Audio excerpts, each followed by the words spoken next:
और इसी बीच बड़ी खबर आपको बता रहे हैं, एलएनजेपी अस्पताल पहुंचे पीएम मोदी। घायलों से प्रधानमंत्री मोदी ने मुलाकात की।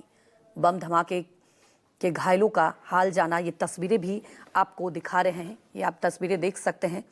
प्रधानमंत्री मोदी आज भूटान से दिल्ली वापस आए और वो एयरपोर्ट से सीधे अस्पताल पहुंचे। एलएनजेपी हॉस्पिटल में दिल्ली धमाके में घायल हुए करीब जो लोग हैं उनके इलाज के बारे में भी जानकारी ली, उनका भी हालचाल जाना।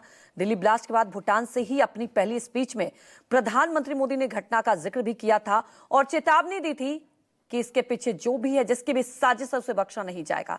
और आज जब पहुंचे तो सीधे वो मुलाकात करने के लिए अस्पताल पहुंचे। हमारे सहयोगी प्रशांत देव सीधे हमारे साथ जुड़ चुके हैं। प्रशांत, तस्वीरें हम देख रहे हैं, प्रधानमंत्री मोदी अस्पताल पहुंचे, वहां उन्होंने उनका हालचाल भी जाना। क्या अभी प्रधानमंत्री मोदी अस्पताल में ही या निकल गए?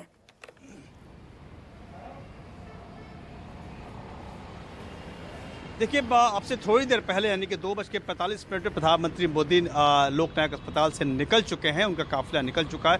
करीब 20 मिनट वो अस्पताल में थे। लेकिन आपको बताएं, जैसा कि आपने भी बताया कि एयरपोर्ट पे लैंड होते ही अपनी भूटान की यात्रा से जब गाड़ी पीएम हाउस की तरफ न मुड़कर इधर की तरफ मुड़ गई, अस्पताल की तरफ, तब हलचल मची। एसपीजी और लोकल पुलिस के अचानक उन्होंने तय किया कि नहीं, पहले मैं अस्पताल ही जाऊँगा। अस्पताल पहुँचे और 20 मिनट रहे, घायलों से उन्होंने मुलाकात की और उसके बाद वहाँ से निकल गए। आपको याद होगा, पहलगाम में भी जब आतंकी हमला हुआ था तो प्रधानमंत्री विदेश यात्रा पे थे और जब वो लौटे थे एयरपोर्ट पे लैंड करते ही उन्होंने एक बैठक की। उसके बाद शाम को उनकी कैबिनेट की बैठक हुई और कुछ फैसले लिए गए। तो अब वैसे ही इस बार भी है, प्रधानमंत्री बाहर से आए और उन्होंने अपनी जो गंभीरता को दिखाते हुए सीधे घायलों से उन्होंने मुलाकात की और उसके बाद 5:30 बजे एक कैबिनेट की बैठक है। जो सूत्र बताते हैं कि शायद कैबिनेट की सिक्योरिटी कमेटी की भी बैठक होनी है। सूत्रों के हवाले से ये खबर है और इसमें ये तमाम चर्चाएं होंगी, यानी कि गृहमंत्री के पास अभी तक की जो रिपोर्ट है उस रिपोर्ट को प्रधानमंत्री से वो साझा करेंगे। सारी एजेंसियों की अलग अलग एंगल से जो जाँच रिपोर्ट आई है, जो चीज़ें आई हैं, उसको प्रधानमंत्री को बताएंगे। उसके बाद ऐसा समझा जा रहा है, ऐसा माना जा रहा है कि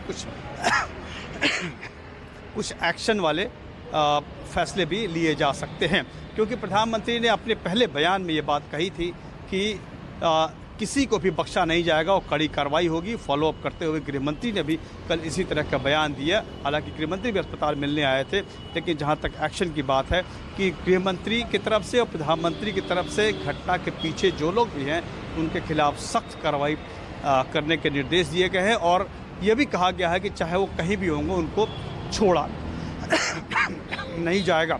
तो अब शाम की मीटिंग का भी इंतजार करना चाहिए कि वहाँ से क्या आउटकम निकलता है। लेकिन ये बात सच है कि जैसी तस्वीरें आई हैं और जो प्रेस नोट एक प्रधानमंत्री कार्यालय की तरफ से आया है, ये बताया कि अचानक प्रधानमंत्री ने ही कहा कि पहले वो अस्पताल जाएंगे, घायलों से मुलाकात करेंगे। घायलों से उन्होंने मुलाकात की, उसके बाद वो पीएम हाउस के लिए रवाना हो गए।